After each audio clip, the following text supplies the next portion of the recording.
Hi students, now let's start our next topic, which is geometrical meaning of the zeros of a polynomial. But first we will recall geometrical representation of a linear polynomial and quadratic polynomial. So students, you have already studied in class 9 that the graph of a linear polynomial is straight line, correct? For example, y is equal to 2x plus 3. This is a linear polynomial and this polynomial gives a straight line graph. But what about quadratic polynomial. अगर हम quadratic polynomial की बात करेंगे तो इस polynomial का graph कैसे होगा. तो स्टूडेंट्स, आपको सेम प्रोसीजर करनी है कि x के वेरियस वैल्यूज़ के लिए गिवन क्वाड्रेटिक पॉलिनोमियल की वैल्यू फाइंड आउट करना है. अब गिवन क्वाड्रेटिक पॉलिनोमियल की वैल्यू फाइंड आउट करना यानी क्या कि आप हर x के corresponding y coordinate find out कर रहे हो, ठीक है. अब इन सब पॉइंट्स को आपको ग्राफ पेपर पर लोकेट करना है और उन सब पॉइंट्स को ज्वाइन कर लेना है. ज्वाइन करने के बाद आपको जो भी ग्राफ मिलेगा वो होगा इस क्वाड्रेटिक पॉलिनोमियल का ग्राफ, ठीक है. सो अब स्टूडेंट्स देखते हैं कि लीनियर पॉलिनोमियल और क्वाड्रेटिक पॉलिनोमियल का ग्राफ किस तरह से दिख रहा है यहाँ पर. सो ये है आपका लीनियर पॉलिनोमियल के लिए ग्राफ जो कि है स्ट्रेट लाइन, और ये है आपका क्वाड्रेटिक पॉलिनोमियल के लिए ग्राफ जो है कि है एक कर्व है यहाँ पर, ठीक है. स्टूडेंट्स, आप देखोगे कि क्वाड्रेटिक पॉलिनोमियल के लिए बहुत से एग्जांपल्स है, वेरियस एग्जांपल आपको क्वाड्रेटिक पॉलिनोमियल के मिलेंगे. सो उन एग्जांपल्स के लिए आपको करस्पॉन्डिंग ग्राफ्स भी डिफरेंट होंगे, यानी कि आपको कर्व्स ही मिलेंगे लेकिन वो कर्व्स अपवर्ड डायरेक्शन में होंगे या डाउनवर्ड डायरेक्शन में होंगे, एक्स एक्सिस को कट करेंगे या नहीं करेंगे, ठीक है. वो डिपेंड करता है कि आपकी क्वाड्रेटिक पॉलिनोमियल कौन सी है. सो स्टूडेंट्स, सिंपली आपको ये जो कर्व्स मिलेंगे वो उन कर्व्स को आपको बोलना है पैराबोलास, ठीक है. अब इसके बाद स्टूडेंट हम फाइंड आउट करेंगे सेम पॉलिनोमियल्स के ज़ीरो, ठीक है.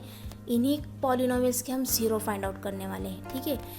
तो by definition of a zero of a quadratic polynomial, 2x plus 3 is equal to 0 and therefore x is equal to minus 3 by 2, and this is zero of a polynomial.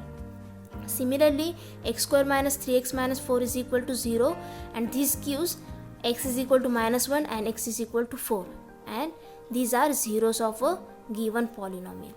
अब ये जो zeros है आप already class 9 में study कर चुके हो कि बाय फैक्टराइजेशन मेथड आपको जीरोस किस तरह से फाइंड आउट करना है, ओके. अब स्टूडेंट्स, आप यहाँ बहुत ही इंटरेस्टिंग कंसेप्ट नोट करोगे कि the zeros of the polynomial 2x plus 3 is minus 3 by 2 and is the x coordinate of the point where the graph of y is equal to 2x plus 3 intersect the x axis, ठीक है.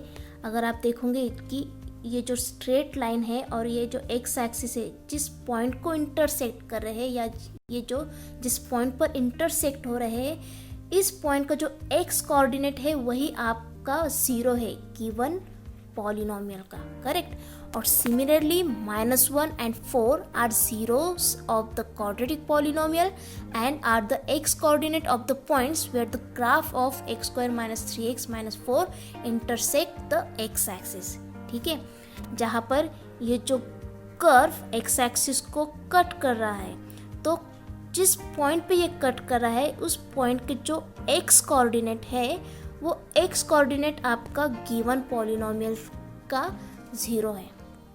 तो है ना interesting concept. So student, ऐसे ही कई interesting concept आपको maths में मिलेंगे, लेकिन सिर्फ अगर आप एक कंसेप्ट को दूसरे कंसेप्ट से रिलेट कर करके सीखोगे तो आपको बहुत मज़ा आएगा.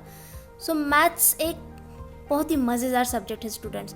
मैथ्स के मज़े लेकर सीखो, ना कि टेंशन लेकर, okay. Therefore from all this we can conclude that the linear polynomial ax plus b where a is not equal to 0 has exactly one zero, namely the x coordinate of the point where the graph of y is equal to ax plus b intersect the x axis, okay. And second one, the zeros of a quadratic polynomial are precisely the x coordinates of the points where the graph of y is equal to ax square plus bx plus c intersect the x axis, okay. Students next हम 3 different cases में quadratic polynomial और उनके graph study करेंगे और note करेंगे और नए interesting concept, ठीक है। So case 1 p of x is equal to x square minus 5x plus 6। So students ये जो पॉलिनोमियल है, अगर आप इस पॉलिनोमियल के जीरोस फाइंड आउट करते हो तो आपको इस पॉलिनोमियल के लिए 2 जीरोस मिलेंगे, ठीक है ना। और ग्राफिकली अगर आप देखोगे तो गिवन कर्व जो है इस पॉलिनोमियल का, ये पॉलिनोमियल का कर्व एक्स एक्सिस को एग्जैक्टली 2 पॉइंट पर कट कर रहा है, ओके। सिमिलरली अगर केस सेकंड में हम देखेंगे तो केस 2 में p of x is equal to x minus 1 bracket raise to 2, ये जो पॉलिनोमियल है इस पॉलिनोमियल के लिए आपको 2 जीरो एग्जिस्ट होंगे लेकिन सेम जीरो होगा वो, यानी कि 1 1। और ग्राफिकली अगर आप देखोगे तो ये जो कर्व है वो एक्स एक्सिस को एग्जैक्टली 1 पॉइंट पर इंटरसेक्ट कर रहा है या कट कर रहा है, ओके। और थर्ड केस अगर आप देखोगे तो p of x is equal to x square plus 1, ये जो पॉलिनोमियल है इस पॉलिनोमियल के लिए आपको रियल नंबर के सेट में एक भी जीरो एग्जिस्ट नहीं होगा, चाहे तो आप फाइंड आउट करके देख सकते हो। बट ग्राफिकली अगर आप देखते हो तो सेम ये कर्व जो है वो एक्स एक्सिस को एक भी पॉइंट पर इंटरसेक्ट नहीं कर रहा है, ठीक है ना। यानी सिंपली ये कि इस गिवन पॉलिनोमियल के लिए कोई जीरो एग्जिस्ट नहीं होगा रियल नंबर के सेट में, ओके।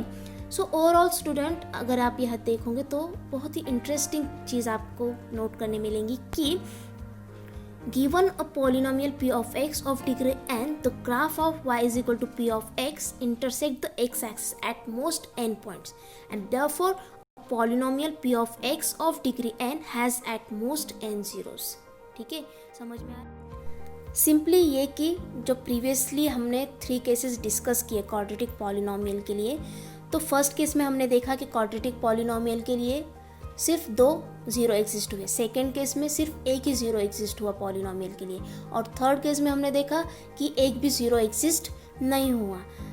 तो किसी भी n डिग्री पॉलिनोमियल के लिए आपको एटमोस्ट n जीरो एग्जिस्ट होंगे, okay. Now we will see exercise 2.1. So in this first question is the graph of y is equal to p of x are given in figure 2.10 below for some polynomial p of x. Find the number of zeros of p of x in each case. Okay, so बहुत ही simple question है, आपको सिर्फ ये चीज़ note करनी है यहाँ पर कि गिवन पॉलिनोमियल का ग्राफ एक्स एक्सिस को कितनी जगह पर या कितनी पॉइंट्स पर कट कर रहा है, और जितने पॉइंट्स पर वो कट करेगा उतने नंबर ऑफ जीरोस उस पॉलिनोमियल के लिए एग्जिस्ट होंगे। तो फर्स्ट केस में ये जो लाइन है वो एक्स एक्सिस को किसी भी पॉइंट पर कट नहीं कर रही है, इंटरसेक्ट नहीं कर रही है। इसका मतलब ये कि गिवन पॉलिनोमियल के लिए एक भी जीरो एग्जिस्ट नहीं होगा। सेकेंड केस में अगर आप देखोगे तो ये जो कर्व है ये एक्स एक्सिस को सिर्फ एक पॉइंट पर कट कर रहा है, यानी कि इस पॉलिनोमियल के लिए आपको एक जीरो एग्जिस्ट होगा। थर्ड केस में अगर आप देखोगे तो ये जो कर्व है वो एक्स एक्सिस को 3 पॉइंट पर कट कर रहा है, यानी कि 1 2 एंड 3, ओके, 3 पॉइंट पर कट कर रहा है, यानी कि इस पॉलिनोमियल के लिए 3 जीरोस एग्जिस्ट होंगे, ओके। सिमिलरली आप 4th, 5th और 5 क्वेश्चन सॉल्व कर सकते हो, ओके। सो आई होप कि आपको ये कंसेप्ट अच्छे से क्लियर हुआ होगा, और अगर आपको कोई भी डाउट हो तो आप कमेंट करके बता सकते हो, okay. So students, if you like this video, please hit the like button and subscribe to our channel for more upcoming videos, and you can also follow us on Facebook and Telegram too. Okay then, bye bye.